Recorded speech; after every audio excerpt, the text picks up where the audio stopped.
Hey guys, thanks for hitting play again on the spin-off show, and if this is your first time, welcome. On this episode, I have on Daniel Nosker. Not Nosker, it's Nosker. He corrected me prior to the show, or maybe he did on the recording, who knows. But on this episode, I have him on. First time I've ever talked to this guy. Little facts about him. He is a longtime listener of the Jock and Nerd Podcast. He's basically an OG fan, and the Jock and Nerd Podcast partly inspired him to create his own podcast called the Geek Street Pod, which is now defunct, but he ran that for about 50 episodes or so. And I was meaning to have him on the Jock and Nerd Podcast. That actually never happened, but timing actually is perfect on this show because he recently debuted a new show called the Suburban Hippies Podcast, which is a life, happiness, and wellness podcast that he's currently doing with his wife. Along with that, he is going to be debuting shortly within the next week or two another podcast with his children called That Geek Dad, in which he discusses comic book characters with his young children. So timing worked out great in terms of having him on because he's debuting two new shows. On this podcast, we talk about a bunch of stuff. You know how these go. We talked about life, wellness, essential oils, his kids. We get into some nerdy stuff with movies and his kids watching nerdy movies and sports as well. We talk about his love for the University of Nebraska. He's a really cool dude. I really can't say enough about this guy. Didn't know how this would go because I've never talked to the guy, but I think it turned out great. I really enjoyed my conversation with him, and now you're about to check it out. This is the Jock Spin-Off Show.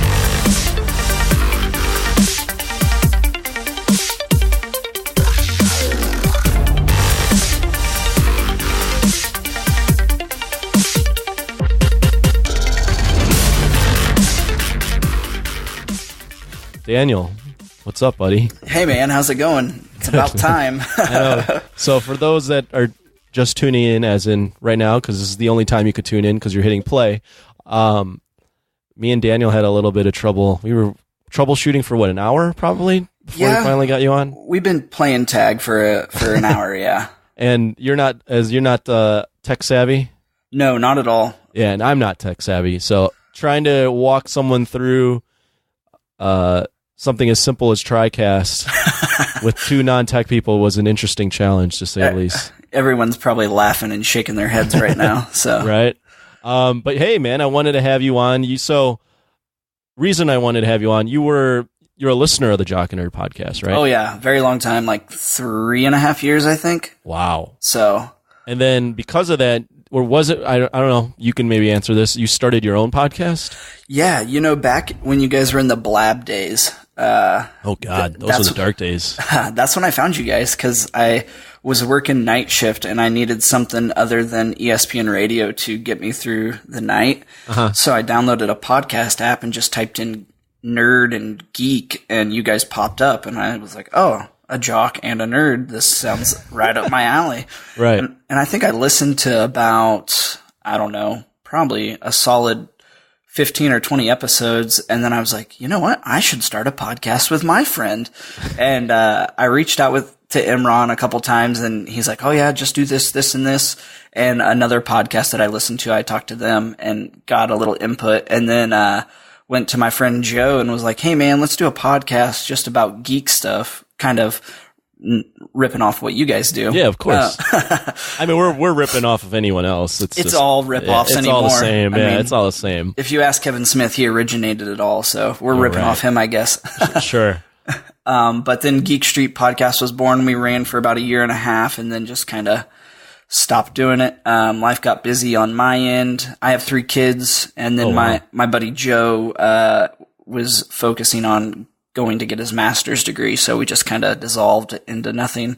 And like you were saying, it's out there in the ether somewhere, but you just really can't find it. So yeah, like if I Google it, Geek Street Pod, I can't find it for some reason. Yeah, and like we spoke before we started recording, I can find it on Stitcher, but it's not on nothing else. And I don't know if that's the only place that carries our RSS feed, our RRS feed anymore. RSS. Yeah, there it is. Yeah, that's strange because I remember you doing it, and I mean the Instagram is still up and everything, but yeah, for some reason I can't find it anymore because I wanted to listen to a couple episodes just to get a feel for how this might go. Oh, and then this is completely different. This will be way different. I love Joe to death. He's one of my best friends, and his puns and his comedic timing, and there was a lot of pauses. And after a year, I said, I'm done editing this. I can't do it anymore. Like, I need you to do something else, because I was literally doing everything for the podcast. Sure. And he's like, you were Imran, basically. Yeah. I know how you feel, Imran. So I told him, he's like, oh, yeah, man, no problem. I'll do that. And so then he started doing it, and he was so meticulous on what he was doing. And it got to the point where he would, like, I'd see him shaking his head. Like, you guys can't see me because this is great radio, but I'm shaking my head, and he'd count down and be like, in 5, 4, like off of Wayne's World when he's like 3, 2, and 1. And I was like, what is that? No, let's just go in guns blazing. Right. But, it just kind of fell off. I actually have another project that I'm working on with my kids, and it's a geek themed project. It should be releasing next week. Actually, I'm waiting to get confirmations with the other platforms that I submitted it to get approval. That's awesome. So that's called That Geek Dad Podcast, and I'll be talking with my kids. I'm going to do like Superpower Hour, where I talk to them about, well, what kind of superpowers does Spider-Man have? And we're literally just going to hear them say what superpowers they think Spider-Man has. And then I'm going to tell them whether they're right or wrong, pretty much. And then I'll just cover some random news, kind of, stuff like you guys do, but it's going to be like a digestible podcast, something like 15, 20 minutes. I'm not going to invest a lot of time. It's just something for me to do with my 2 girls who are madly in love with superheroes right now. It's ridiculous. That's awesome. How old are they? Camry is 7 and Aniston is 5. Oh, that should be really cute. Yeah. I don't think I've heard a podcast with, I'm not a connoisseur of podcasts, but that's a good idea to have a kid on. I've never really heard of anyone having their kids on. Well, and I got the idea because before we had our third, which is my youngest, he's a little boy, Brigham, I was like, man, I'm going to force comic book down my daughter's throats. They're going to grow up. They're going to be Joelle Jones. They're going to take over the comic book world. They're going to kick Jim Lee out of office. They're going to do all this, and this.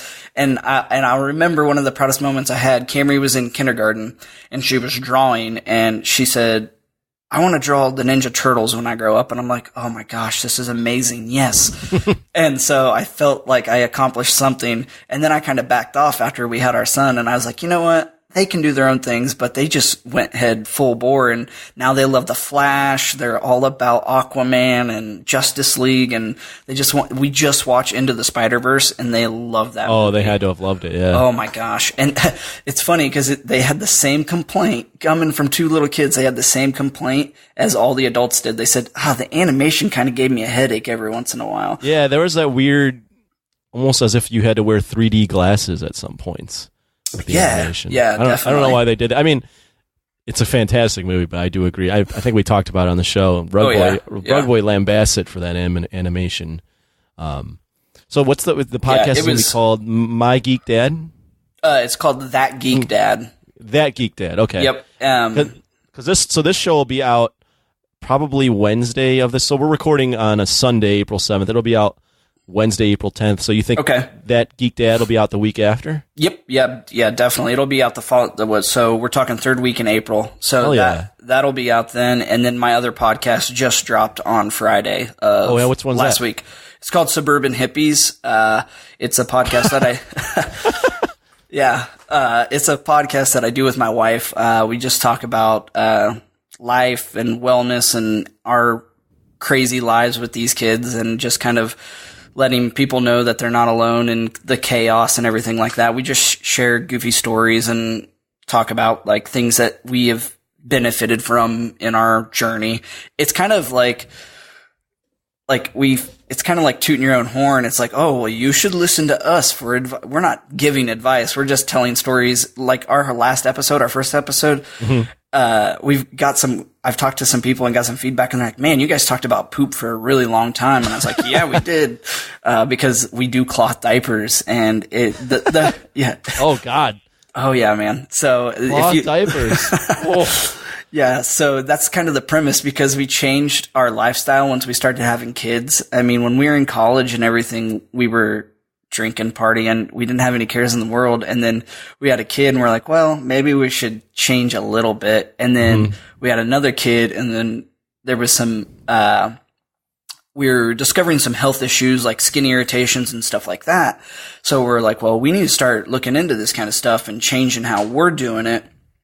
So it's just kind of the evolution of us as parents becoming like kind of hippie-ish, you know, because we went from drinking milk to now drinking almond milk, and eating rice to now eating quinoa and all this kind of stuff, and diapers to cloth diapers, and no chemicals in the house, and essential oils are everywhere in our house. Like we if you have a problem, we say we have an oil for that. So I mean, I looked at your Instagram and I was getting the impression that this was you. Yeah, I was very intrigued. Yeah, man, it's a fun thing, because when we started exploring, like, I was not on board. Like, I would hide Oreos in my car so I could eat them, just so I could still have some gluttony in my life. Like, I'm a fat kid at heart. I mean, I'm not like jacked or ripped by any means, but like, I love cake and sweets. If there's one thing, if you set a cheesecake in front of me, I'm gonna eat it all. So have you've completely changed your diet?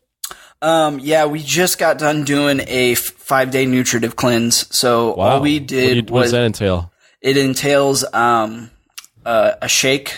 Okay. It's called Balance Complete. It's from Young Living. And then we took some Ningxia Red, which is a super high antioxidant drink. It gives you all of your antioxidant. It's got more than pomegranate juice. It's the highest concentration out there. So we would take 2 ounces of that a day to get all of our vitamins and vegetables. And then what's in that shake that you were referring to? It's a meal replacement shake. Okay. It's a plant-based, like with protein? It's not whey protein. I forget the actual, but yeah, it's a protein supplement shake. Gotcha. Okay. And so we would take that 3 times a day, and then we would take that Ningxia twice. We would get 6 shots of that a day. So we'd have 6 servings of fruits and vegetables.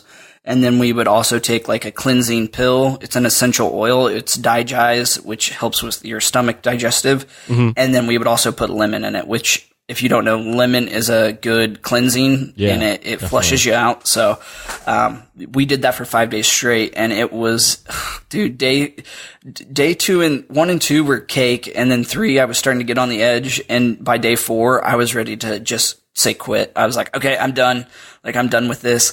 Like, you wanted to eat, or you were just... 100%. I wanted to eat. I wanted to eat anything and everything. And we're doing this, and we're still cooking food for the kids, man. Oh, that's gotta be tough. You're just tempting yourself. Oh, I know, right? And so, What prompted this? You just wanted to cleanse a little bit? Like, flush it out? Yeah, we try to do a cleanse every 4 months. Oh, gotcha. So, okay. We feel it's a good reset for your body, and it makes if you lose a little weight doing it, but it's not necessarily that. You're really getting all of the crap and all that stuff that lines your stomach out when you cleanse your body, and you definitely feel lighter. You may not look lighter, but your natural like confidence and your balance of your body is lighter. So we truly believe in doing a fasting cleanse like that every once in a while. I feel it's definitely good for your body, and it keeps everything back in check. Now obviously you can fall off the end of the boat when you're done with it and go back and eat McDoubles and all that kind of crap. Sure. But it's all a mindset once you get there. But like I was saying, day 4, I wanted to kill somebody, and so we celebrated by grilling some steaks after we completed it. We didn't go too crazy, but steaks were the must-have afterwards. So after you're done, do you feel better? Like, do you feel... Oh, 100%. I guess maybe more efficient and not sluggish anymore. And, yeah. You don't feel sluggish. And I will tell you, like, after 2 days of doing that reset cleanse, you all you want to do is sleep, because you're so hungry, like you're depressed, because you're like, I want to eat. And you're like, you know what? My body needs to rest. And so your body is naturally telling you, we're getting all this crap out. Let's nap a little longer, let's sleep let's go to bed earlier. So we got caught up on sleep too. I mean, our kids go to bed at 7:30, and normally my wife and I stay up and we'll hang out, talk, play a board game, watch a show, and we're in bed by 9:30, 10:30. Mm-hmm. Well, when we were doing this cleanse, we were like, okay, it's 8:30, let's go to bed. Jesus Christ. How old are you? 98 years old? Exactly, right? Eating dinner at 3 with our bread pudding afterwards. Yeah, man. Pulling out our dentures. So that's awesome. Did you guys start doing this because of the kids? No. Okay, so were you already practicing, like, doing these cleanses before, or no, when did that start? It started after we started diving into a little more of like health issues throughout, like. Why was I feeling so sluggish? Like, what was wrong with me? Or like my wife would have headaches every once in a while, or she was restless during sleep. And, we go to a chiropractor and we get adjusted, twice a month, which if you don't, I highly recommend it.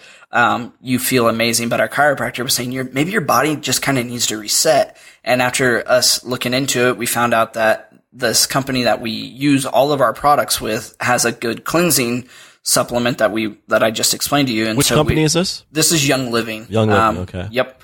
And so we decided to jump on board and do that. So, it had nothing to do with the kids, but the kids were the reason why we started to figure out we started dabbling in this lifestyle because, going back earlier when I said when we started noticing that we needed to change some stuff, our oldest started getting eczema every time she had dairy. So we're like, okay, well, let's we got to cut out dairy. And then by the time Aniston, our middle child, came, she was not like, oh, excuse me, I just burped. I didn't hear it, but perfect. Excuse you. Imran, you can edit that out. But she was real restless when she would sleep. She would sleep like 2-3 hours a night. And, it was killing me and my wife, Krista. And we're like, what is wrong with this child? Like, this is Damien. Like, she was sent from the underworld. Like, our lives are hell right now because we were literally running on energy drinks and coffee. And so we started trying to figure out, like, well, we need to change some stuff with us, but we also need to get her evaluated. So we started doing a little more natural stuff. Like, we come to find out she had a level 4 lip and tongue tie because she was a breastfed baby. So she was constantly just nursing throughout the night, trying to feel full because it was like she was a tiny child. And we're like, well, she's eating. She's not crying because she's hungry. She just does it for comfort. Well, she wasn't getting everything when she was nursing because she had a level 4 lip and tongue tie. And for those of you that don't know what that is, it's hard to explain. Just go look it up. It's that thing that connects your lip to the top of your mouth and that thing that connects your tongue to the bottom of your mouth. So those were tied pretty much straight down. So it looked like she had no teeth because it would pull her lips over her teeth. This is I see that. Yeah. Yeah. So, we got those taken care of and we're still trying to figure out why she couldn't sleep. And we were desperate to try anything. I mean, we were looking at Walmart to see if there was like kids melatonin. This is before we figured out like, oh, there's these oils that you can use that will relax her. Well, then we were pointed in that direction and we put some lavender on the kid and I mean, wham bam, she slept all night after that. What does the lavender do? It's a soothing oil. So we diffused it right next to her bed. Okay. When we got the oils. So it was diffusing next to her and it just kind of relaxed her and it was something new to her senses and it heightened that it was like a calming sensation. At the time we didn't put it on her. We just had it going in the air. And after that first night, I think she slept like 6 hours and that was like, holy cow, I got to sleep in, you know? And so we just started researching more about natural health and things that would benefit the whole family, and Young Living was our best option to start slowly supplementing these chemicals out of our house. And that's what we've been doing. So that's kind of why we're suburban hippies. We live in a city and have 2 cars and but we kind of are hippie-ish. Like we have a garden in our back and this is in Topeka, right? Yeah, Topeka, Kansas. Like we have a box garden right next to our fence. There's a busy street. We got all kinds of stuff growing there. We got our cloth diapers. And so, We hang them out on the line. No, I'm just kidding. We don't hang out. Oh, God. I'm running a generator right now. We don't have electricity, so. Was this something where you gradually got into this, or was it? Oh yeah. Okay. Because I'm looking at Young Living right now, and I have to admit I'm slightly overwhelmed. Oh yeah. There's a lot on here. I wouldn't know where to start. Exactly. It's super overwhelming. And the main thing that, we started slowly getting the toxins out of I say toxins, the chemicals, right. Mainly the chemicals I refer to are your cleaning chemicals. Sure. And, you don't know what's in your Clorox bleach. Oh, yeah, you do. It's bleach. Well, bleach isn't good for you. So, and it smells awful. Anytime I smell bleach, it makes my skin crawl. Right. Well, so we just found these other avenues to clean our house with Young Living. They have a cleaning line with Thieves. It's all plant oil based. My 2-year-old, or not my 2-year-old, she was 2 when we first got the Thieves cleaner, but Aniston and Camry can clean the house now, and we don't have to worry about them burning their skin or calling poison control just because it's a plant-based cleaner. And it even says on the bottle, if you swallow, drink some water. Simple as that. Sure. So that's what I'm talking about when we started slowly getting that kind of stuff out of our house. I mean, I by no means am I perfect. I have a beer right now in front of me, and I guarantee you it's not organic or gluten-free. Right. So, but it's... When you become a parent, you think of different avenues that you want to kind of change that's going to benefit them and not hinder because there's all these developments coming out now. I don't know if you've watched the documentary Stink on Netflix. I have not, no. I should, huh? You should. It's really creepy, but it's about the scents and cologne and everything, the toxins and the arsenic and everything that they put in. They even spray these things on kids' clothes now at Justice. And so this documentary just kind of goes in saying the FDA really doesn't regulate what these companies put in their sprays. All they have to say is a fragrance and word it a different way to where it doesn't say rat poisoning, and then it passes through pretty much. Wow. So for anybody out there, if you have any questions about anything, I highly recommend that you start with Stink because it will kind of change your mind on you're like, oh man, it smells awful in here. When you're walking by PacSun or whatever that, Mm-hmm. So. Yeah, I mean, always those smell, you mentioned bleach and different colognes and stuff. I mean, some colognes obviously and perfumes smell nice. There are times, but obviously they're meant to, but there's tons of things where we just accept it as everyday products, and you just go, wait, but it shouldn't. It smells weird. Why is this in bleach, for instance, or any sort of cleaning products? When you clean with that stuff, you got to get out of the room, or else you're going to get a headache. Oh, 100%, man. Yeah, and that can't be good for you. No, all that stuff rushing right up into your brain. No way, man. I mean, excuse me. It's funny that you mentioned, or it's interesting that you mentioned that you started thinking of this stuff when you had kids. Me not being a parent, I wouldn't know that. I can't really fully understand that. But when I've talked to other parents and stuff, whenever they have kids, or when they have kids, the first thing they try to think of, or the things they think of, are all the risks that are posed to their kids in the world, and how to take care of them and hide them. Everything is now a danger, whereas before you just overlook that stuff. But now that you have a kid, all that stuff now becomes something that becomes your concern. Have you found that to be true? Oh, 100%. Yeah. I mean, I'm not. Two of my children have never had McDonald's in their system, so I mean, that's probably good. Well, looking back, yeah, but I mean, I used to eat McDonald's all the time when I was a kid. When I would get done playing soccer on a Saturday afternoon, I would go to McDonald's. My parents or grandparents would take me to McDonald's. That's what I grew up on. My wife the same way. But now that things are kind of obviously there's a generation gap from our age of parents to where we are now. Technology's evolved. There's new studies. Everything's constantly changing around us. There was that documentary, Super Size Me. Exactly, yeah. Which really turned everyone in, and holy crap. Yeah. This stuff is not good. Luckily for me, I actually never took to McDonald's, so I don't eat a ton of... Were you more of a Burger King kid?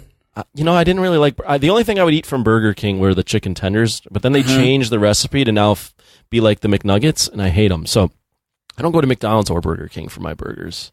The only fast food that I'll get is Wendy's. I do enjoy the chicken nuggets from Wendy's. Yeah, those aren't bad. When you were a kid, what was like your go-to? Like, did you play? I mean, I know a little bit about your background, but sure. What'd you do? Like growing up as a kid, were you active at I played soccer all the time. Yeah. Did you have something like that to go to, and then like you got a reward afterwards, like an ice cream cone from a Dairy Queen or something? So I was a very, very picky kid. Okay. Very picky. So I'd play basketball, and we'd go to, if we were to get food, we would get it from, if we were to go to like a McDonald's, for instance, I would just eat the patty. I wouldn't eat anything else. I didn't like vegetables. I didn't like bread. I mean, I liked bread on its own. I didn't like the idea of having bread and a burger together. I liked everything separate. So I would have the McDonald's, like the burger on its own. But I don't remember ever having a spot that I would go to that I liked. I mean, Subway. I would have Subway, but I wouldn't. Again, I would eat the meat and the lettuce. I wouldn't eat anything else. I wouldn't eat the bread.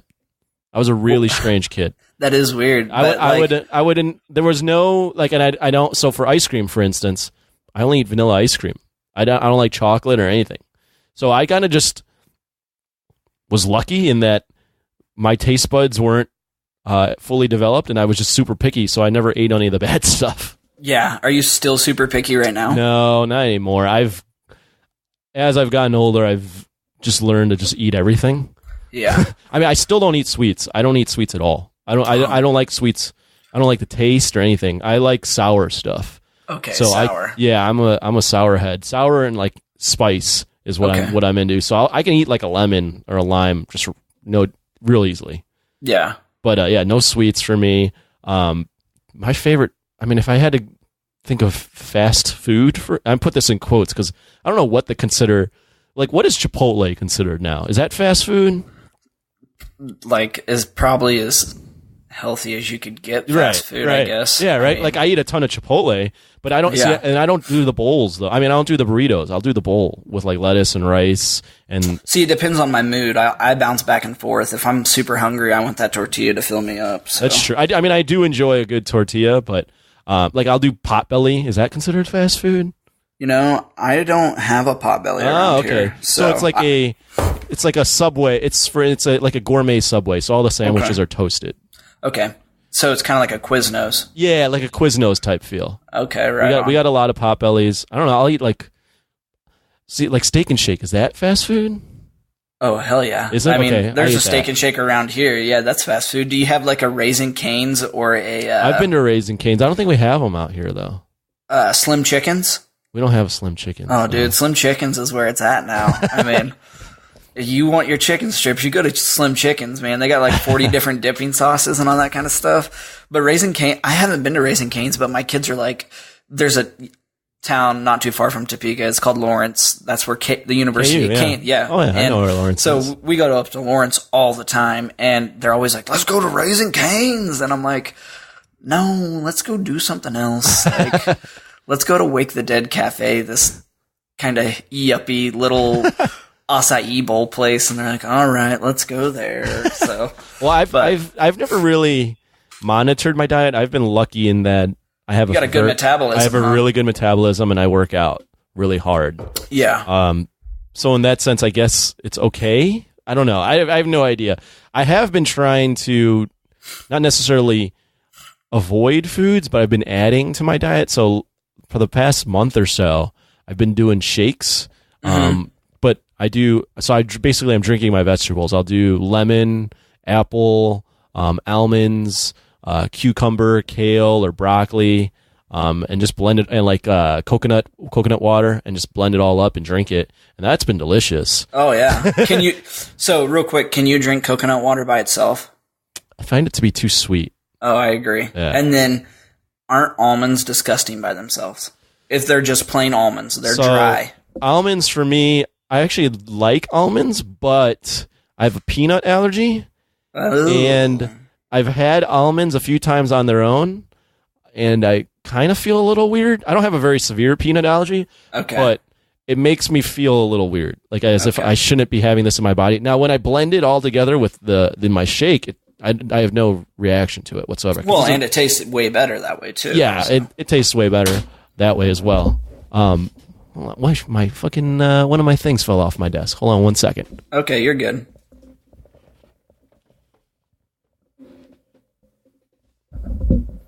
I dropped. So I have like these helmets on my desk. Like motorcycle helmets? No, like old football helmets. Like, oh, okay. And one fell. So, yeah, sorry about that. They're like mini football helmets. The San Francisco 49ers helmet fell because I have a Bulls horn thing. Like it's like a giveaway they had for the Chicago Bulls. Okay. And it was sitting on top of a football, super jockey, right? And then the football leaned over and it knocked over the helmet. Anyways, that's riveting stuff. I know. No, we'll talk sports here in a minute because I mean that's fine. But do you juice? Have you started juicing? So we have a NutriBullet, or I have a NutriBullet. Okay. So yeah, I guess I've been juicing, but I from Joe Rogan, I've learned that blending the blender, the high speed blending is different than juice. Right. I've heard that's better. Yeah. Because juicing takes out all the skin and all that stuff, and there's some good stuff in there. Yeah. So I just blend it. Okay. I don't juice. If you ever get a chance, I'm sure I've only been to Chicago once, but I'm sure there's places like juice bars that you can get like straight celery juice. Mm-hmm. Dude, that is like the magic potion for your body. Oh yeah, I've been putting celery too in the shakes. Oh, yeah. But if I drink straight celery juice. I juice the stock in the morning, and I drink that when I take my supplements every morning. Yeah, and you feel amazing. Really? And like, I don't think it tastes that bad. My wife thinks it kind of tastes And the kid, when we give it to the kids, we mix a little bit of apple or carrot with it. Yeah, so it's not it's not as harsh, but straight celery juice, dude, that will benefit you so much. So really? I highly recommend everyone out there starts drinking celery juice. Well, I have been incorporating celery in the shakes. Well, I mean, yeah. And then that's good. Yeah, it's good. I mean, the only thing that really throws off the shake is if I don't have coconut water in there. If I do regular water and throw in broccoli, that makes it really strange. Yeah, the broccoli's an odd texture in there. Broccoli is very overpowering. Well, and that coconut water adds a little something to the shake. Right. So when I did the broccoli, when I didn't have the coconut water and had broccoli in there instead of kale, just mixing those and having water instead of coconut water, it tasted like just broccoli water, which wasn't the best. It just tasted. It wasn't the best. I've never had broccoli water, so I can't. I can't confirm or deny. To what you asked earlier, I eat all I used to never eat vegetables. Now I'll eat all the vegetables. Oh, 100%. The only thing I don't really care for veggie-wise is, or unless this isn't even a fucking veggie. Wow, I'm stupid. Mushrooms I don't really care for. Oh, I love some mushrooms, man. They're too... you like asparagus? I'm down for some asparagus. Yeah. Oh, yeah. Brussels sprouts? Yeah, man. Brussels sprouts are good. Hell yeah. It's all good. As a kid... So good now. Yeah. I used to hate that stuff. Me too. I was like...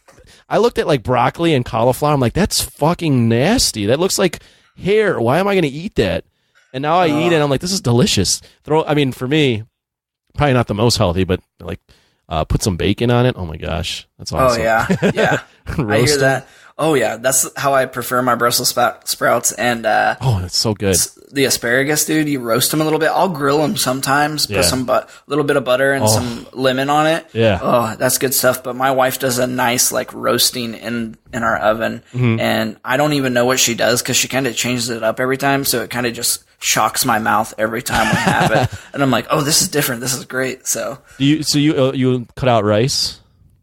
No, I still eat rice. You still eat rice? Okay, yeah. I'm a big white rice guy. But what we've been doing now is cauliflower rice, and is it tasty? Oh, dude, I love it. And we were hesitant on getting it because one of my kids is super picky, and we kind of whipped it up the other night. We made these beef tip sirloin things with some cauliflower rice mash. So we pureed it and then added a little bit of oregano in it and whipped them together and then put the beef tips on top of it. And my oldest was like, oh my gosh, this is delicious. And she's like, I don't ever want to eat regular mashed potatoes again. This is so good. I was like, all right, I can dig that. Actually, mashed potatoes, I'm not a big fan of. I love mashed potatoes on Thanksgiving. Any other time, I could probably take them or leave them. But like, there's just that one, like Thanksgiving, your mind is triggered. You're like, hey, you got to eat all the bad foods today. That's true. And watch all the football and get as fat as you can. So for me, my Thanksgiving tradition the past X amount of years, because I'm still a single guy that likes to party. Exactly. So Wednesday is called Black Wednesday. I'm sure you're familiar. Yeah. It's one of the biggest drinking holidays in the nation. So I usually go out that Wednesday, spend way too much money, stay out way too late, get really drunk, and then Thanksgiving for me is always waking up at around 11 or 12 with an immense hangover, trying to eat some food, falling back to sleep, missing all of the football, and then waking up and then eating more food and then just feeling like a complete waste. So, and then going out on Black Friday and spending all your money. Well, luckily I have a job that makes me work on Black Friday, which has been a blessing in disguise because then I don't spend my money. Although online shopping is the devil. It's the dark arts, and I have been getting on that during Black Friday a little bit. So exactly, I mean, where do you work? I know you work with Imran, but if you guys don't want to go, if you don't want to go into too much detail, that's fine. But I'm just kind of curious. I'm like, you guys work together. We do work together. What the hell do you do? I'll be vague about it in terms of where, just so that if anyone were ever to listen to this and try to stalk me or tie it to my job and then I get fired because I say fuck or whatever on here. Oh yeah. But we both work for a sports team in Chicago. He works on the creative graphic design, web design side.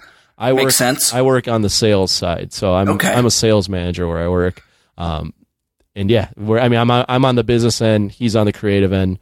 We shouldn't ever really be friends, but our love for geekdom, I guess, connected us. Basically, someone in the receptionist in the office goes, "Hey, Imran, this kid Anthony likes comics. You guys should be friends." And that's how that all kind of started. That's how this was born. Right. That's how all of this was born, was someone just connecting us because I happened to read comics at the time or something like that. Have you seen Shazam yet? I have. Oh, Did you see it yet? I haven't yet. Well, it's good. So I'm super pumped to see it. It's I'll have a full review out, but I'm willing to get into it here too. It's very good. It's very charming movie. Perfect. I like Zach Levi, so I thought that was great. Yeah, he's great in it. There's a moment in the third act where my theater was maybe 40% full. Because Shazam's not a gigantic name, and DC doesn't have a ton of cachet right now, but literally everyone was clapping at one point. It was that good.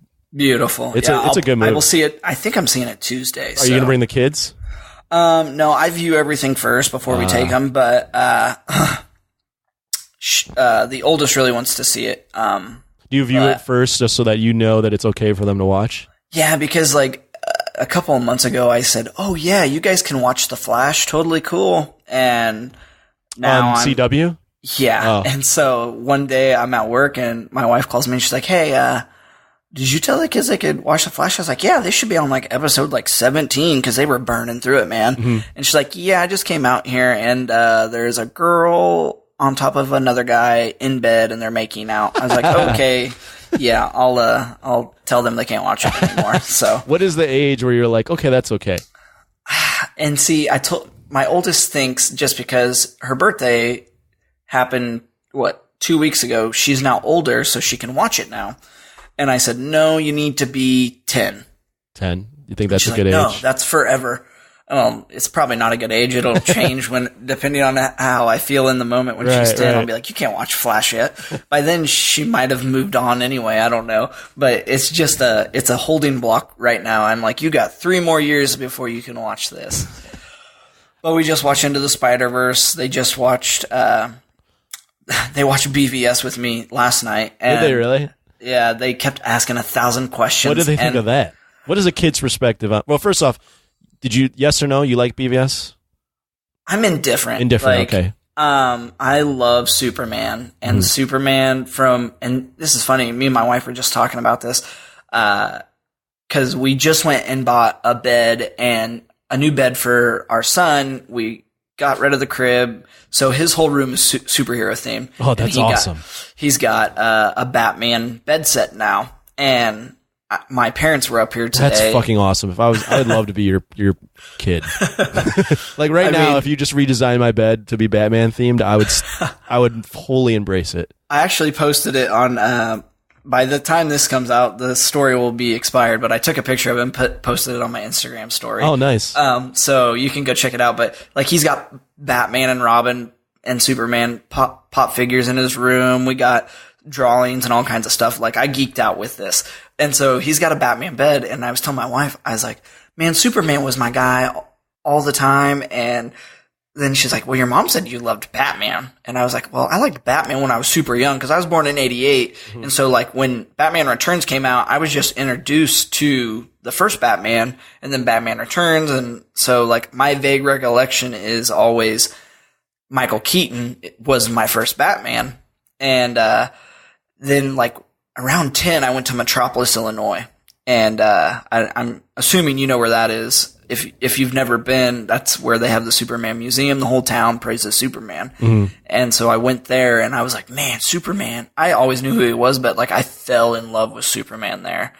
And I was like, man, this is my guy. And like everything was Superman. And so when I watched this movie, BVS, I'm like, oh, he pulls from good stories. Like you could tell he wanted to do Dark Knight Returns. Yeah. That story is very divisive. Some people love it. Some people hate it. I personally like it. I love that. That was my first ever, as an adult, reading a comic book for the first time. Or a graphic novel. I was like, oh, this is amazing. It's beautiful. Yeah. And then, and I love some of, like, one of the newer runs that I love with Superman is Superman American Alien. It's a different take. It's by Max Landis, which is a trigger for most people. Yeah. But he was the inspiration for the way what's his name played Lex Luthor. Jesse Eisenberg. Yep, yeah. Exactly. He basically was Max Landis. So so there's parts of the movie that I dig, and then there's other parts I'm just like, man, like I honestly think if they would have made Doomsday at least more comic accurate, the movie would have been better by like 2 or 3 notches. So Doomsday was a hot mess, and I hated what they did with him. It was a very rushed story at the end. Yeah. And I know they were trying to shoehorn Wonder Woman in, which I'm fine with because then we got Wonder Woman, the movie, which was amazing. And so, but a kid's perspective was 1,000 questions. Why was Superman throwing that man through the building when Bruce was running around in Metropolis looking at Zod and Superman flying through the stuff? Because they've never seen Man of Steel. Oh, gotcha. Okay. So I had to explain to them a little bit about that. And then they kept asking if Amy Adams, Lois Lane, was Poison Ivy because she's got red hair. And I said, no, that's not Poison Ivy. That's hilarious, actually, that they made that connection. That's Lois Lane. And then they asked if Harley was around because when they first saw Jesse Eisenberg, they thought he was the Joker? They thought he was the Joker, exactly. And I was like, nope, different characters. And then I said, this is Lex Luthor, and they know who Lex Luthor is, but obviously not like that. You look at Jesse Eisenberg, that is not comic accurate Lex Luthor. So yeah, that was an interesting. I mean, I've spoke ad nauseum about that movie, but there was a lot of interesting stuff. It's what's sad about it though is regardless of whether you liked it or not, I do feel bad that for Snyder in terms of the fact that his Justice League, his vision never got to play out. And maybe that's a lot of that's because of his own doing, because of the decisions he made in Batman v Superman, and some of the stuff that was out of his control, such as his kid committing suicide. But yeah, that was a big factor. Yeah, but it's as much as I hate Batman versus Superman, I would have rather seen his vision play out rather than what we got for Justice League. 100%, which was a Frankenstein movie. Absolutely. And I have Justice League on Blu-ray, and the girls have asked me, because the Flash is on the cover. Yeah. And they look at it, they're like, this is not Flash. I was like, yeah, that's Flash.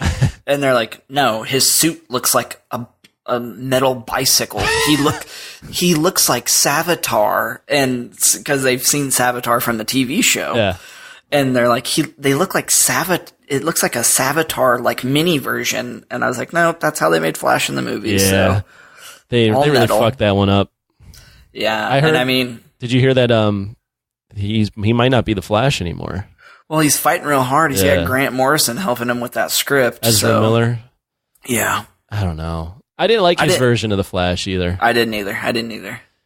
Barry Allen needs, and I mean, I'm okay with them changing stuff. Like, I think Grant does a good job, but I want a blonde Barry Allen. That's what I've read forever. So, I mean, I want him to be more comic accurate. And we've seen that they can do this with Shazam. I mean, from my understanding, they pulled a lot from the New 52, which was obviously one of his most recognizable runs because he doesn't have that many. Mm-hmm. But I mean, even with Aquaman, they pulled almost verbatim from Jeff Johns' New 52 stuff. Right. So they have the source material. I don't understand why Barry Allen, for me, has always been when I read him in the comics, he's always the square, not uptight, but like on the straight and narrow police forensic officer, or forensic detective.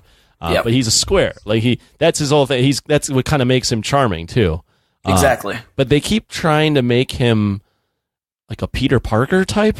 They keep confusing him with Wally West's version of the Flash. Yep. And they keep melding Barry Allen into Wally West when it's just like, just do Barry Allen and then just do Wally West. Don't do both at the same time. It's not the same guy.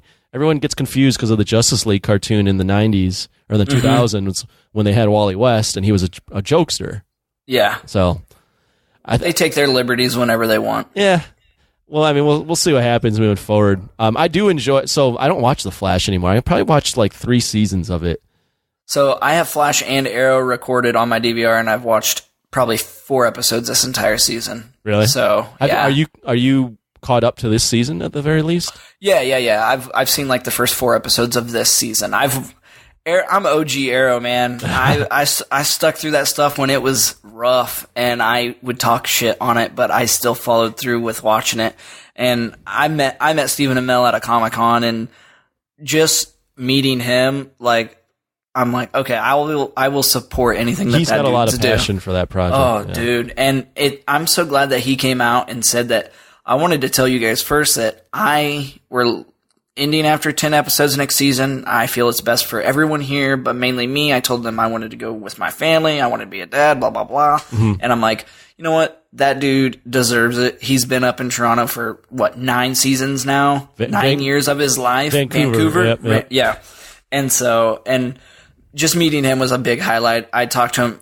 It was at a con, so I mean, how much fan service could you really do? I talked to him for like 3 minutes. We talked baseball. I thanked him for bringing one of my favorite characters to the screen, and he shook my hand and said, thank you for the support. And I said, I like Knocking Point Wine, and he patted me on the back, and I went on my way. So, I mean, there's not much dick sucking you can do in that amount of time. So, excuse me. I think I stopped after. So season 1 and 2. Season 1 was solid. Season 2 was awesome.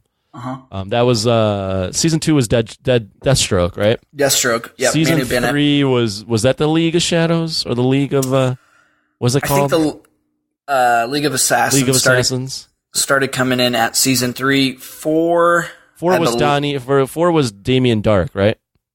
I thought 5 was Damien Dark. It's hard for me to remember. I don't know. Yeah, 4 was Damien Dark. Yeah, there's 2 seasons when they started getting real magical and like supernatural. That's when I left. After season 4, well, it wasn't more so much that the show was bad per se. Excuse me. Although the fight scenes, I was always kind of like, oh, this is a little rough. This is a little rough. This dance choreography that we got going on.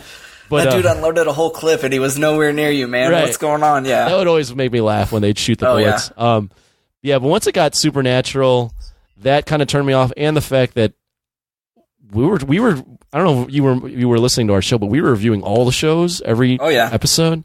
Yep. And that it started to feel like work for me, and that's when I was like, I gotta quit like doing this because this is making me hate this stuff, and I don't want to not like this stuff. So I went cold turkey on like Gotham, Arrow, Flash, Legends of Tomorrow, all that stuff. I went cold turkey, and I completely understand that. That's how it was when we were doing Geek Street.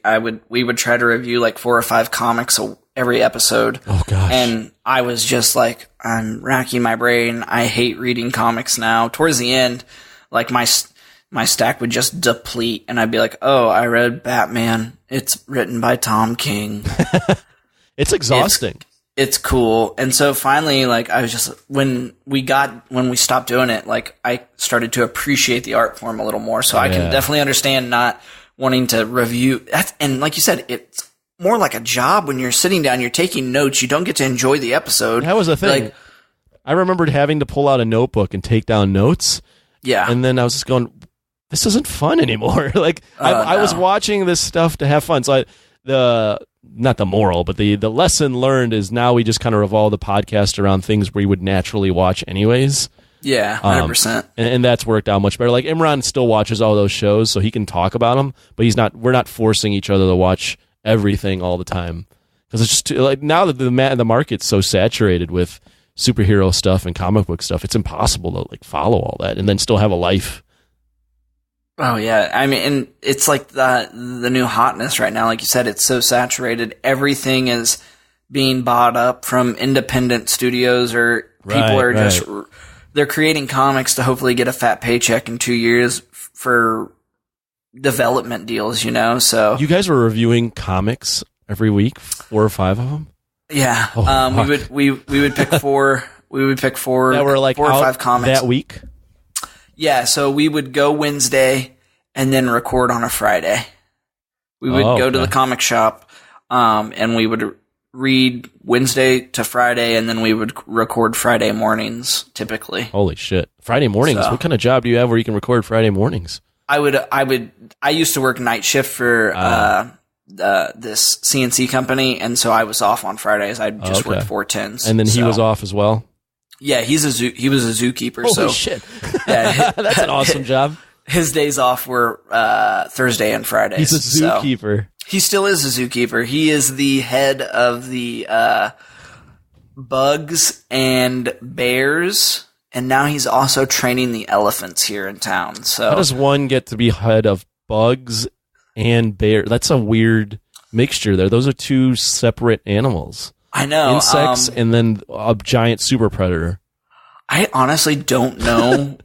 I mean, when we get to go back and like pet and feed and look at everything. I just say, hey, Joe, we're coming to the zoo. He probably doesn't want me putting this on blast, but I don't think there's a lot of people in Topeka that listen. So yeah, maybe not. Yeah. But yeah, so like we get we're VIPs at the zoo, at the Topeka Zoo. Yeah, we get to feed the elephants behind the scenes. No, but I don't honestly know. He went to school for marine biology, I'm pretty sure. And then when we met, was back in 2008, and he just came back from Alaska. He was on a fishing boat up there doing scientist stats stuff. I don't know, for Blue North Fisheries, I believe. Okay. And he was tracking the data of the crab that they would catch, like the general population in certain areas. He was collecting data. Oh, okay.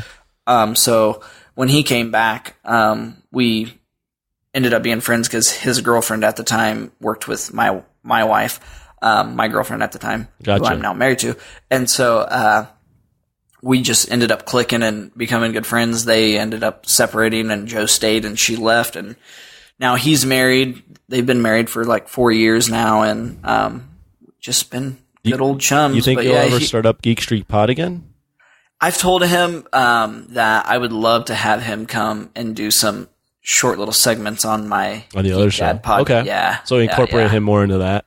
Yeah, and I just feel like where I'm at with our hectic schedule, 3 kids, and like what we do, it's easier for me to control if I am the sole host and I can dictate. And I have no issue talking by myself. There was a couple episodes at Geek Street that I did by myself.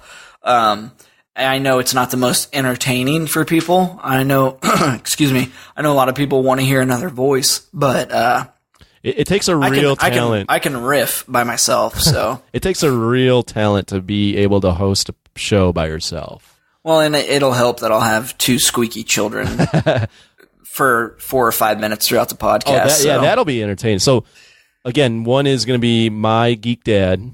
That Geek Dad. That Geek Dad. I keep fucking forgetting. I have the worst memory. That Geek Dad podcast. Like I said, should be out not this week, but the week that this came out. Right. So I don't know. Third week in April, it'll be out. And I'm already seeing on here the Suburban Hippies, Life, Wellness, Happiness on iTunes right now. Yep. And that episode 1 dropped on Friday out there. I'm still waiting to hear back from Stitcher and Google on the approval for Suburban Hippies. So that should be releasing on tomorrow or Tuesday of our recording. Sorry, future people, but it should be available. And then, are you going to do those weekly, or what's the schedule going to be like? Suburban Hippies will be every week. We actually have a couple in the can that we plan on just filtering out, and we've actually have some some stuff lined up that we have some in-house guests that we're going to have come on the show, like our chiropractor, to talk about natural wellness that way. A friend of mine used to play professional soccer for Sporting Club Kansas City. Oh, wow. So he's going to come on and talk about athletics and recovery and all that kind of stuff and what you can do to treat your body and stretching and all that. That's all super important shit. Yeah. And then we have a friend of ours that's a very active person in the Kansas area about circumcision. Oh, and, wow. That'll be interesting. Yeah, so we have divisive topics like that, and it's not divisive, but it will trigger some people. Sure. Depending on your views on that. We don't need to get into anything like that here. I'm just saying that will be on that podcast. That's dope, though. So it's fun to put other information is the goal of that podcast. Whether you are interested in just hearing us ramble about oils or the cloth diaper that I changed, or from my friend that was a professional athlete that had 2 ACL surgeries and how he got on the road to recovery and the supplements and stretching techniques that he did. So it's just kind of a fun, chill podcast that we're just putting out there. And if anybody listens, they listen to that one. I think you have the right mindset, though, in terms of doing these podcasts. It seems to me, and correct me if I'm wrong, but you're doing these just because you're going to get enjoyment out of doing these. You're not 100%. Yeah, that's kind of how I view this show. Is I enjoy doing it, and if anyone listens, that's great. Yeah. But I'm doing this first off just for my own benefit. I enjoy doing this. And it seems like you're doing the same, especially now that you're incorporating your family into it. I think that's just going to be really fun, actually. Oh yeah, and my wife had a blast when we recorded, and she started getting the feedback from the first episode coming out. People were messaging her, talking to her, texting her, and they'll be like, I had no idea, and all this. And so she got all giddy, and it dropped at 11 o'clock Friday morning. And by 2 o'clock, she was texting me, hey, can you check our numbers? How many downloads are we up to? Do we have any new followers? Is there anything going on? When do we need to record tonight? We have to put another episode out tomorrow. I'm like, no. You got to pace yourself with this kind of stuff. You don't want to saturate and I listen to a couple podcasts and they put an episode out every day. Yeah. And I could not fathom doing that, but they're professional podcasters. That's how they make their money, sure. I guess. Like Rogan's every day. Every day. There's another one I listen to called Order of Man, and he puts one out every day, if not every other day. And so, do you listen to Rogan regularly? Yep, I listen to Rogan. I just saw he had Kevin Hart on. I haven't listened to it yet, so I'm excited for that. So Rogan's my inspiration for doing this podcast. I understand, and it's a good role model to have. And you're basically the format's easy. It's super easy. You just turn on a mic and start recording. And you hopefully have guests on that you can talk to and that are interesting. So what I'm saying is you're equivalent to me. For me, I'm Rogan, and you are Kevin Hart. Is what I'm saying. Okay, perfect.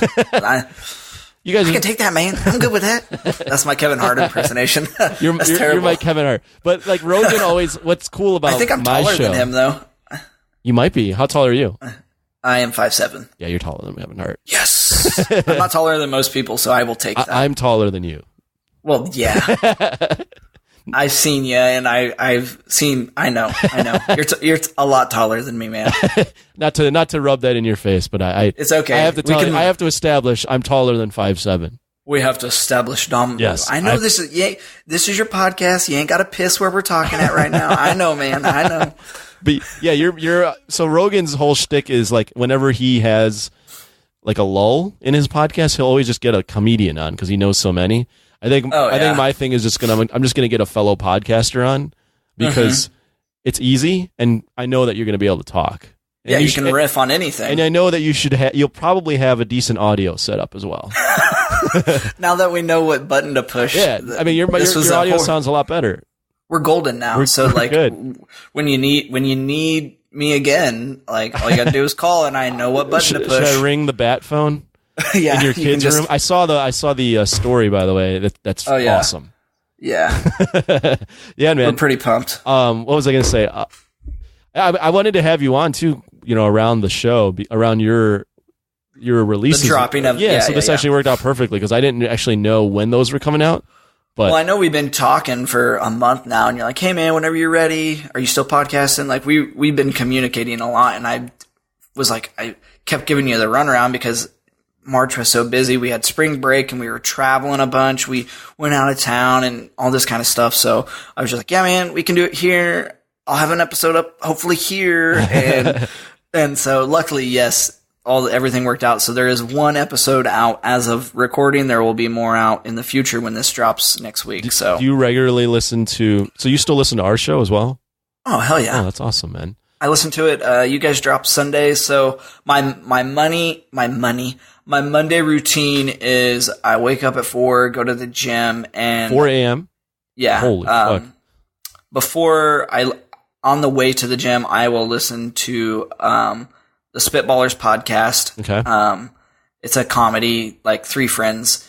And then when I get to the gym, I rarely listen to podcasts. I normally just listen to music. And then when I get to work, that's when I dive into my normal routine. Normally a Kevin Smith podcast is dropped over Sunday. So I have Kevin Smith on my feed. I have you guys.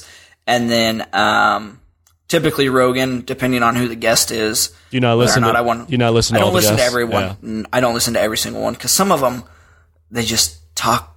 It doesn't interest me. Yeah. So, and I mean, and that's the format of a show. Like, I'll listen to a little bit of it and I'll be like, I don't want to hear what this person has to say. I'm not enjoying this interview. And then I just kind of delete it and go on. That's the way I am. I kind of pick and choose my Rogan podcast. And he goes for so long. So, That's the only thing. I don't have 3 hour. So my commute to work is only like at most 30 minutes, if that. Okay. So a Rogan podcast, I have to listen to the full thing. It takes that's all damn week for you. It's a whole week. If I don't like the guest, I'm just going to stop. I can't. I'm not the type to throw on the Rogan podcast while I'm at home. Yeah. I have to be like active. The only time I really like listening to podcasts is when I'm driving. Mm-hmm. So Rogan podcast is just too much commitment. I listen to him all day, every day. I just have headphones in at work. And so, that's lucky you. My whole day is podcast. I mean, I listen to a lot and I consume a lot. So. That's great. Yeah. I mean, podcasts are awesome. I fucking love them. It's truly a passion. Yeah. Like you said, you do this for fun. I do it for fun. And I got my wife hooked on it now because she came up with this huge list to do podcast stuff with and ideas and guests to have on. And so now she's hooked. And I introduced her to listening to podcasts. And there's guys at work that I'm like, hey, you guys should listen to this. Mm-hmm. And then I've met people from podcasting. I mean, I've interacted with you and Imran now, finally, after 3.5 years. And then I've made 2 really good friends. They live in Michigan. They have a podcast. Those movie guys, shout out to them. Not to plug their stuff, shameless plug, but plug it. Check them out. Joe and Phil are hilarious, and they just do movie breakdowns, box office numbers. They talk about what they watched. It's not a commentary podcast, but they just review like stupid shit they watched throughout the week. Mm-hmm. And it can be from 1971. And they're like, oh, I watched this.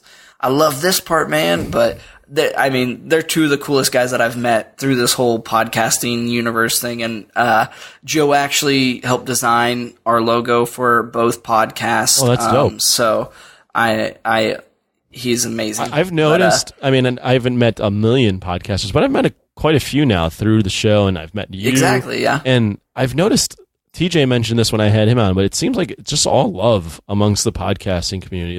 It's a very welcoming and like open to collaboration, open to co-promoting, open to just talking to each other like that. It's all love. I've really never experienced that in like a lot of other communities. Oh yeah, 100%. Because no one's competing against anybody here. I mean, you're all doing the same thing. It may be a different like genre type or topic, but that's what makes it good because you can cross platform. Like you said, like you can have somebody on that does a political podcast onto a health and wellness podcast and just kind of be like, well, where do you see how's the politics with fast food in your area? I mean, just that's completely random, but you know what I understand what you're saying. It's so welcoming and everyone's like, yeah, you want us to plug your stuff? Go ahead. Like, bring it on over. Let's do it. It seems like there's just room for everybody in terms of the podcasting community.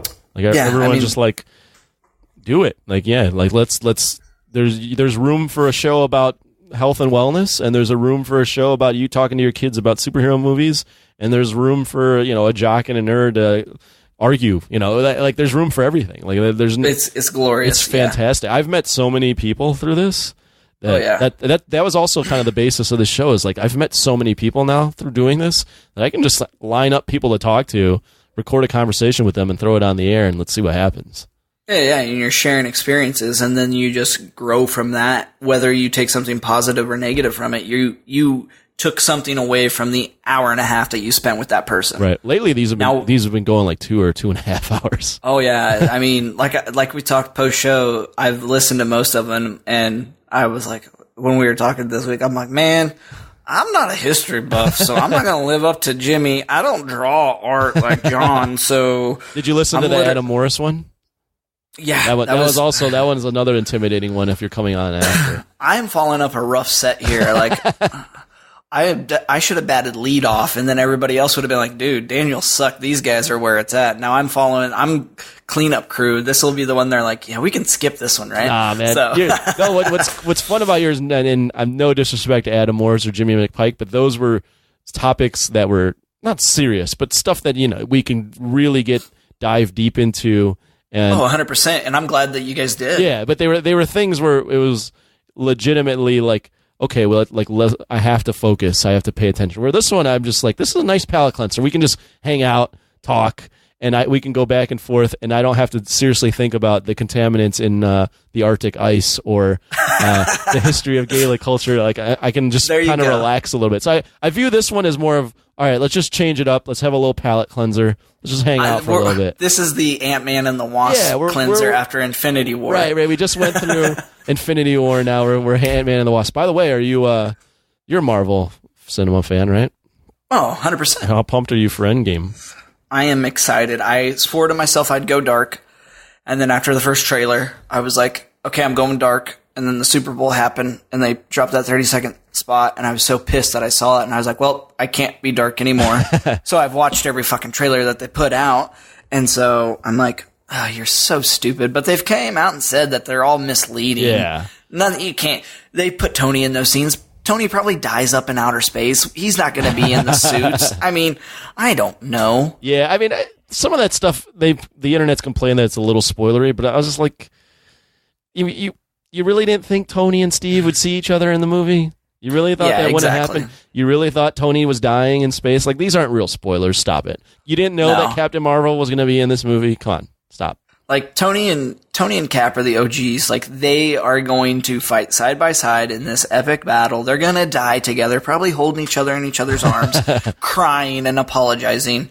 Both of them are dead at this. There's rumors that I've heard that Hemsworth dies. Oh, yeah. I've heard some of that stuff, too.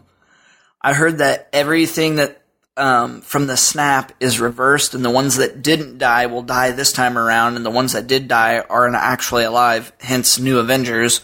But Loki and Heimdall will still stay dead because they died before the snap even happened.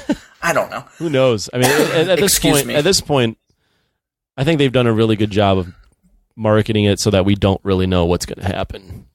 Well, yeah, it's Swerve City. We don't know what to expect, and they could be sticking to their word saying it's only the first 15 minutes that you see, or they could be sticking to their word saying none of the stuff you see in the trailers you should believe, right? Or not. I mean, the Russo brothers are basically they own everything right now. They're like, we do what Marvel does, what we tell them to put out, and this is what we told them to put out. They're basically. I feel like we're all just puppets on a string, and they're just messing around right now on top. And we're 100%. they're like, okay, we want you to react like this. Let me pull the arm. Okay, all right. Like, and then we're all just eating it up. Oh yeah, that's what's going to happen. And then some of us are like, wait a minute, we've been down this road before. We saw Infinity War. That scene where Hulk was running with the Avengers didn't happen. What are we talking about here? Exactly. Have your kids seen all the MCU films? They haven't seen all of them. No. They've seen the Iron Mans. They love Ant-Man and the Wasp. My oldest quotes Luis all the time. She's like, hey Dad, remember this one time, right? And like we were sitting in the car and that car pulled up to us and they were like, hey man, how are you? And I was like, no man, I'm not talking to you. And I was like, yes. She's like, that was my impersonation of Luis. I was like, yep, good job. Yeah. She's like, what did they go to jail for? I was like white collar crime, like cybernetic type stuff. She's like, what's that mean? I'm like, I'm not talking about this right now. Let's just enjoy these movies. I'm not explaining this to an 8-year-old. Was 8 years old? Yeah. I'm not explaining this to an 8-year-old right now. This is going to be too much. Have you shown them Infinity War? I'm sorry, not 8. She's 7. Yeah. Have they seen Infinity War? They have not, but they've seen both Guardians movies. Those out of the MCU movies, they like Spider-Man, but the Guardians is their religion. Really? Like, oh my gosh. The kids like Guardians, huh? Oh my gosh. Is it because of Groot in Rocket? No. They have the world's biggest crush on Chris Pratt. Really? Oh yeah. Why? They love him. My oldest. He's kind of a doofus. The way they play him in the movies, he's not supposed to be this guy you have a crush on. He's not supposed to be dreamy, right. But they love Jurassic World. Oh, okay. And so Chris Pratt is. You let your kids watch Jurassic World, huh? Mm-hmm. Yeah. But that one has a lot of there's implied blood and violence and. Yeah, I think it's when they watched it was by accident, and it's been since the first Jurassic World came out was 3 years ago, 4 years ago? 3 or 4, yeah. I don't remember it that well, and so I thought as a kid, I was like, man, I watched Jurassic Park at their age. They can watch Jurassic World. Mm-hmm. And the first one Jurassic World has a lot of horror elements to it. Right. Like you could tell they tried to do some shock factors to it. Yeah, they liked it a lot. And then Chris Pratt slowly started becoming everywhere. He was on my daughter's birthday cake for her birthday. She drew a picture of him and her getting married when she gets older. Gosh. So, needless to say, Chris Pratt is her boyfriend if you ask her. So, but they love Guardians. Are you going to show all the MCU film? Like, are you trying to build it up so that they're ready for Infinity War? Or how do you do? How does this go? I think when the next after Endgame comes out, I think it would be a good time for them to sit down and we can actually just slowly, maybe throughout the summer, start watching everything one by one. That'd be awesome. I've slowly got my wife to watch them too. Like, she's not a huge comic book nerd. She's seen if you ask her, the only comic book movie she remembers is Iron Man and then The Dark Knight. Cause they just don't interest her. I mean, she watches them to appease me, and like, she bought me Justice League, and she's like, we can watch this some night for a date if you want. I guess I'll watch it with you. I was like, okay, cool. Yeah, great. And so, like, I think if we just slowly work them in every once, and she likes the Guardian movies. She's seen both of those and loves them. So, we're slowly integrating everything into the family, and they've seen Homecoming. Like I said, they just watched Spider-Verse and they love that. I don't think I'll show them Venom. Venom's a little rough. It's a little over the top, and it's not that good of a movie. It's not good. And it would be hard. It'd be hard to explain. So, but yeah, their favorites are Ant-Man and the Guardians movies out of the MCU. That's really interesting. That Guardian. I mean, I would have thought for different reasons. I would have thought Baby Groot would have been a hit with the kids. Well, and after we watched them, we gave our middle child, Aniston, the nickname Baby Groot because she's cute and little, but then, like, if you piss her off, like, she will just come at you and swing, and she ain't afraid to. So we're like, you're kind of like Groot, you're cute, and then you can kind of spaz out every once in a while. So we just call her Groot. So. I'd be really curious if and when you ever do this, when you show them Infinity War and then record after. What their thoughts, like, would that be traumatizing as a kid? I don't know. I don't think where they're at right now. I think they would have too many questions. Yeah. It's a lot. It's a lot of fucking characters. But I'm wondering about that, that ending when half the characters die. I wonder if they would be like not traumatized, but like affected. Like, whoa, yeah, like my Spider-Man just died. Exactly, right? Because they spoiler alert. Exactly. Yeah. Sorry, guys, if you haven't seen the movie. Right. I don't know. I don't know when I'd show them, but it will definitely be a topic of discussion. You definitely have to record an episode, once you do that. Oh yeah, 100%. So I can't, I'm trying to think of the age when I would have been affected like that by a movie. Like even watching Infinity War in the theater, I was like, whoa, that was. You're a little shook. Yeah, I was like, whoa, that they really went all the way on this and killed a lot of these characters. Well, you knew something was going to happen. Right. You just didn't think they were going to have the balls to do what Thanos said he was going to do. Right. I mean, it is kind of cheapened by the fact that I know there's a Spider-Man movie coming out. I know that Black Panther, I know these characters aren't dead. So immediately once Black Panther fades away, I'm like, okay, this is crazy. I'm also like, I know this isn't permanent. You know what I'm saying? It kind of took away the realness of it once I saw Black Panther go. Well, and I think that's what they're doing now. They are not, they know they fucked up by saying Homecoming's Far From Home. They know they messed up by saying that was in the works. But that was Amy Pascal that dropped the ball on that. And so they're just like, well, we kind of have to roll with it because people know that it's already in the making. But they're doing a really good job, I think, right now, keeping everything kind of tight-lipped, other than all the internals, Eternal stuff coming out. Yeah. I don't think we have a good idea of what's next for Marvel. Yeah, I mean, we can speculate, but I think from what I remember for what's next, obviously Far From Home is coming. Eternals has been announced. Shang-Chi has been announced. Yeah. Not officially, but we've heard the rumors. Black Panther 2 is going to happen. Doctor Strange 2, I believe, is going to happen. Yeah, and then they just announced that Gunn is back. So Guardians of the Galaxy 3 will happen. But I mean, they have done a good job of being tight-lipped, and I do actually think that we're going to lose one, maybe two out of the big three for sure. Cap, Iron Man, Thor. I think there's a rumor online that I saw a theory video from Screen Crush, who I follow on YouTube, and the guy basically goes, I predict maybe in the first act or so, somewhere around there, Thor gets killed. And that's like the big, oh my God, this movie's going to be even more fucked up. Yeah. See, I hope they don't do that because I really think they found their footing with Thor, with Ragnarok. I know. They nailed it. As divisive as that was, because I've heard a lot of hate for the movie because it steers kind of it's a different take on Thor from what you read from Jason Aaron, right. You know? But I think that Thor works for Chris Hemsworth the best because, I mean, the dude's funny. He's a naturally funny guy, yeah. He has the charisma to pull off the jokes. His comedic timing works with how he presents it. And if you give Taika another movie with him, I think it would crush. And so look up. I really hope they don't kill him off. Look up. Do you watch online YouTube essays?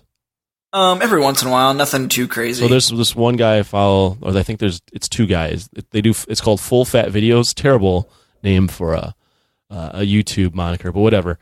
Full Fat Videos. Look up how Thor got Russo'd and Waitiki'd or destroyed. I think that's. Let me look it up real quick. Now it's not fucking going off memory. I'm in front of a computer and I'm not using it. But it's great. They talk about how Thor's character was kind of bland. Up until Thor Ragnarok, and then once Thor Ragnarok hit, and then Infinity War, they basically reinvigorated Thor and made him an awesome character. So the video is called "How Taika Waititi and the Russos Destroyed Thor," and the title is kind of implying that they broke him, but they actually destroyed the character and then brought him back. Yeah, rebuilt him. Right. Yeah, it's a great video. I mean, and you're absolutely correct. What Taika did, and I had my criticisms of what he did because I thought, man, you really undercut a lot of the emotion with just comedy all the time. They went to that well a lot. Yeah. But yeah, they did. I respect the fact that not only Taika Waititi, but then the Russos on top of that made this character that really was no one's favorite Avenger and now made him that moment when he fucking drops in Infinity War in Wakanda. I mean, the crowd was going nuts, and it was like, holy shit. Right. Oh, yeah, dude. When that happens, and that's Thor's big moment, I mean, that's the he's come full circle. Like, holy shit, he's a cool character now. I'm rooting for him. He's the god of thunder, and he's here to, like, destroy, right, you know? Right. Like, what they did with him was awesome. I really respect with it, because he was a bland character, I admit. Like, no one was looking forward to the next Thor appearance. No, and what they did with Ragnarok was amazing. That evidently what they said was perfect. They broke him and then they rebuilt him into what he is now, which is a fan favorite. Right. So, and that being said, I could see why they would kill him off, because he's at his height right now. Like everyone's going in thinking Cap and Tony's already going to die, but if they kill Thor too, like, that would be a lot of heartbreak. Exactly. Yeah, I mean, he would be going out on top if he got killed at this point. Mm-hmm. Yeah. And the reason too, the guy from Screen Crush brought that up, is he goes, Thor Infinity War was somewhat dominated by Thor. That was his big moment. So yeah, I agree. Yeah. He doesn't need another big moment. Like, this is it for him. And I think Endgame will be Iron Man and Cap's big moment. Yeah, I think so too. They'll have it together, and then they'll go off. I definitely can see Cap dying, and if and when he dies, I'm going to just be a big well of emotion. Exactly. I'm going to be the guy in the theater going, I'm not crying, and then you're just like, and the inside just destroyed. Well, and the thing I see happening is, because they built this relationship up with Tony and Peter. Mm-hmm. Tony's gonna die before he even gets to see Peter again. Like, his last memory is gonna be holding Peter as he disintegrates. Then Tony's gonna sacrifice himself or do whatever they're gonna do to get him back. Mm-hmm. And Tony's gonna be gone, and Peter's gonna come back and be like, "Where's Mr. Stark?" And so, like, there's his Uncle Ben tragedy yet again. You know, I could see that happening. I could also see, because they've been building up to the fact that Tony is just insanely paranoid. Like, he's been just trying. This is his moment, you know. Like, he's been preparing for this his entire life. He's never really rested. He's never really, like, gotten to be able to take a step back and just breathe. So I could see that where they defeat Thanos and he just retires, and he goes and they cut to, like, him with Pepper, and Pepper has a kid or something like that. Like, he can finally, like, rest. I could see that being a possible ending for Tony as well. Yeah. I mean, that would be the ideal ending. And then you could still slowly, like, pay him $9 million to do, like, a cameo here and there. Yeah. Because he's still young and can keep that look, you know? He's in his 50s, Robert Downey Jr. now. Yeah, but you put some fake facial hair on there and give him that Tony Stark look. I mean, yeah, and dude, you saw Captain Marvel?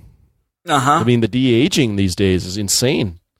Coulson looked a little rough, but I mean, Sam Jackson looked like Pulp Fiction Sam Jackson to me. So he looked legit. That technology is insane. It's crazy, and it's only going to get better. And I mean, we're going to see whatever they do with Carrie Fisher in this new Star Wars is going to be that kind of technology, because they've already said that she's in it. Is she really? That's what I've heard. Are you a big Star Wars guy? I like Empire. That's my favorite one. I've watched every single one, and I will go to the theater to see this one. I didn't get all butthurt like everybody else did. By the last one? Not Han Solo, but the one before that. Yeah. Well, what? So it was Force Awakens, and this was The Last Jedi that came out last year. Yeah, that didn't bother me. Like, I was like, yeah, they could have changed a couple things up. Kylo Ren looked a little funky with the shirt off, but excuse me. I don't understand it didn't hurt my feelings that Luke turned into a Force ghost or whatever he's going to be. So that movie brought such a divisive, angry reaction out of people. Oh yeah, like, people were just like, you don't fuck with Star Wars like this. Well, I don't know who did it, but now they gave the keys back to Abrams, who did The Force Awakens. So they're like, please save us. I'm like, that movie made $1 billion. Like, Last Jedi made plenty of money. It doesn't need saved. Right. And they had those people out there, like, trying to do crowdfunding. Like, if we raise $600 million, we'll redo the whole movie with no females, and we'll do all this, and this. We just need no females. Like, I saw people, I'm sure it was in the group. I'm sure somebody posted it in the Nation, but like, there was these people that edited out everything with Carrie Fisher or Rey in it to make it a male, like, this is what Star Wars should be. I'm like, get over yourselves. Yeah. Leia is OG for one, and Rey is like the new hope, basically the new hope for the franchise. Right. So, I mean, the times we live in now, women in power in film need to happen, but you also have these idiots out there that, like, the whole trolls with Captain Marvel. Oh, that was ridiculous. What the hell does that serve? And even Zach Levi came out saying, if you're trying to benefit Shazam by trolling this Captain Marvel and thinking you're benefiting me as Captain Marvel, you're not. You're hurting everybody. Like, what the hell? What's the point? Right. Writing fake reviews, you're not getting paid for it. No one knows it's you, so you're not going to get any fame, any infamy from it, you know? I mean, you're not going to be well known because I was the one that posted the first negative review about Captain Marvel and it tanked on Rotten Tomatoes. First off, who cares about Rotten Tomatoes? It's a website. Right. If you don't like the website, don't read the website. Right. No, I like when I think about the people that would be doing that kind of stuff, I think to myself that you got to be really unhappy with, like, in terms of your general life. You have to be a really unhappy person to go out and troll things like that for those reasons. Like, what's his name? Joe Rogan. I was listening to Kevin Hart, and they were talking about people that are negative online. And they go, and Joe Rogan says, he quotes someone and goes, you think Michael Jordan right now is writing YouTube comments? Probably not, right? Because winners don't give a fuck about this shit. Like, this isn't, exactly. You're not, like, we're not trying to go out and, like, troll people. Like, winners don't care about this stuff. I feel like people that do that have to be just generally unhappy with their daily life, and they just want to shit on over everything because they're unhappy. Well, I mean, I notice it the most when a big movie's getting ready to drop, or like when it is football season or something like that. Like, because I'm a Nebraska college football fan, basketball fan. Ooh, Nebraska's been rough. Yeah, that's my college team, and so like I'm in the Big Ten groups and the trash talk stuff and but all back up. You're a Nebraska fan, and you live just outside of Lawrence. I support the Royals, and that's the only Kansas team I support. Oh, really? Did you grow up in Kansas? Yep. And you don't support KU, huh? Nope. My dad is diehard KU. From my sister went to K-State, which is the Manhattan. other school down there. Yep, that's in Manhattan. I'm a big college guy. I'm a big college football. Okay. You know where I'm talking. About. Yep. So she went to K-State, and I remember in third grade having a purple starter jacket with a Power Cat on it. Didn't know what it meant. I just knew that it was where my sister went to school. And then, fast forward to fifth grade, I started wrestling, kids club, and my friend, who was in kids club with me, his older brother was a state champion, big wrestler here in the state, and was being looked at from other colleges for wrestling. And then fast forward, I get into sixth grade. He ends up going to the University of Nebraska Lincoln up there at UNL. He's in Lincoln. And so me and my friend, who I wrestled with for 7 years, we go up there on Saturdays, and game day Saturday in Lincoln is something I can't describe. If you want to experience it, let me know and we can go to a game sometime.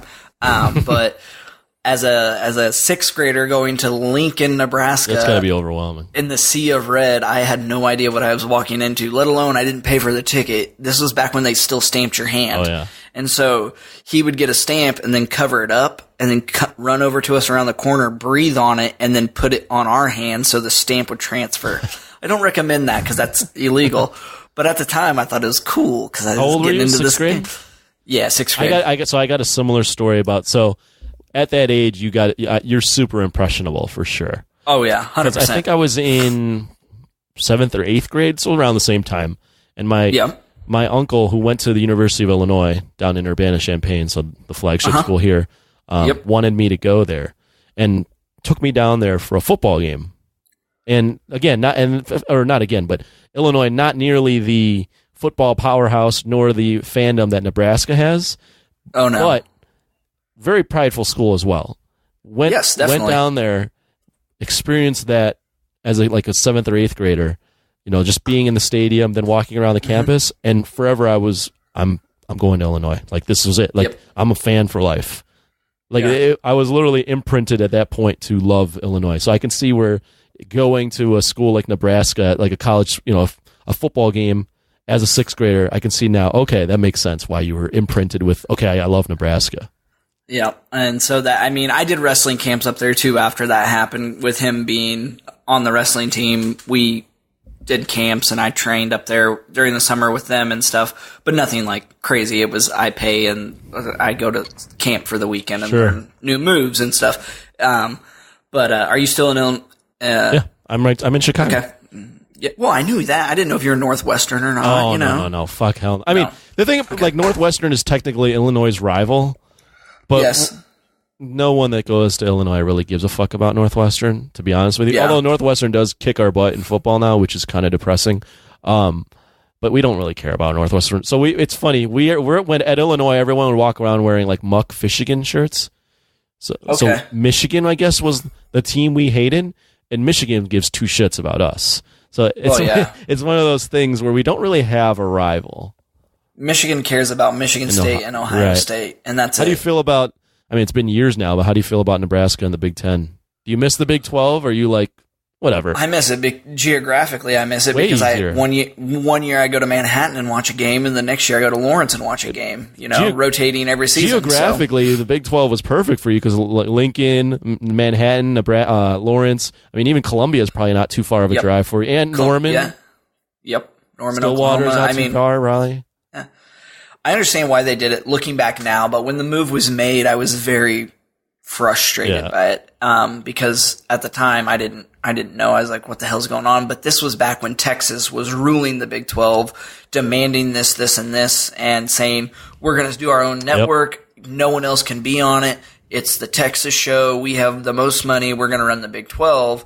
And then Nebraska's like, well, we're going to start dipping our toes in other water. And then same with A&M, Missouri, and then Colorado bolted before anybody else. Yeah, Colorado got the fuck out.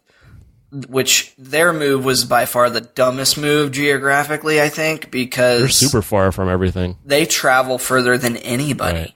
I mean, Pac-12 schools are all along that west. I mean, yeah, Colorado's that way, but it made more sense for them to play in Kansas and Nebraska than Washington State. Right. That's a long haul for those fans that want to travel to those games. So I miss the rivalries. Back to your question. I miss playing Oklahoma, but we're getting ready to play them in 2022, nice. I believe, we're doing a home and home. This year we start a home and home with Colorado. Oh, that's fine. I'm planning on going to Boulder this season to catch that game because my sister lives in Colorado. Oh, nice. So we're hoping to go out to that. And then I always go to a couple games up in Lincoln. And then when they do the home and home with Oklahoma, I will not drive down to Norman, but I'll go up to Lincoln and watch that game. Because actually, that was the first game I ever saw was 1 and 2 Nebraska versus Oklahoma with Eric Crouch. Oh, I remember that game. Nebraska won. That was my first game, man. That's insane. That's an awesome first game to have. Mind-blowing, right? That's like, okay, I'm in for life now after witnessing that. That was the season where they thought Nebraska and Oklahoma would play like 3 times. Mm-hmm. And then Nebraska lost their last game, right, in the Big 12. And then they lost to Colorado. Was it Colorado? Yeah. Yep. And then they still got in the BCS title game and then got blown out by Miami in the Rose Bowl. Yeah. Yep. That had to have sucked. Yeah. Well, looking back, I wasn't like huge diehard then, so it didn't affect me. Gotcha. But now I'm just like, yeah, that was stupid. Next question, please. We still stink, but we're on the up and up. You think so? You got Frost now. This was a tough season. You can't believe we turned around at the end of the season. Yeah. They turned it around. We had Ohio State on the ropes. Michigan blew us out, but I feel we were still getting our footing in that game. I think this year we're gonna improve a lot. I say we like I have something to do with it. I think they're going to improve a lot. Yeah, but that's such a divisive topic. Some people are like, people say we like, oh, I'm on the team too. No, I say, if you hear a baby there's a crying, baby. My son just woke up. I'll probably have to wrap up here pretty soon. But I think I think they'll have a good season this year. So I'm here's excited something for to it. note if you ever listen to sports radio or any sort of commentary by fans. When teams win, people say we. When your team loses, they go they. Exactly. Yep. So I will always say we. I will always say we, but I know there's certain people that are like, you're not part of the team. Why are you saying we? So well, do you have to get to the kid? You know, I probably better. We've been going for about an hour and a half, so I think we could probably wrap her up. Yeah, man. we could wrap this up. So last chance. You want to plug that stuff again before you go? Yeah. The Suburban Hippie Podcast. It will be on all your platforms throughout. By the time you hear this, it'll be available. It's on Instagram at Suburban Hippie Podcast. Then That Geek Dad Podcast will also be out in a couple weeks. Come here, buddy. He walked out of his room. Okay. Sorry. Okay. We got a guest on the show. All right, buddy. So, okay, hey, it's okay. All right. This is great. You got the live baby. Which baby is that? That's Brigham. Okay. So, yeah. Brigham, we're recording a podcast, Billy. But awesome, man. All right, man. Awesome. Yes, I appreciate this so much. I love everything you guys are doing. I love this show. Jock and Nerd has been OG with me since I started listening to podcasts, so you guys are my favorite.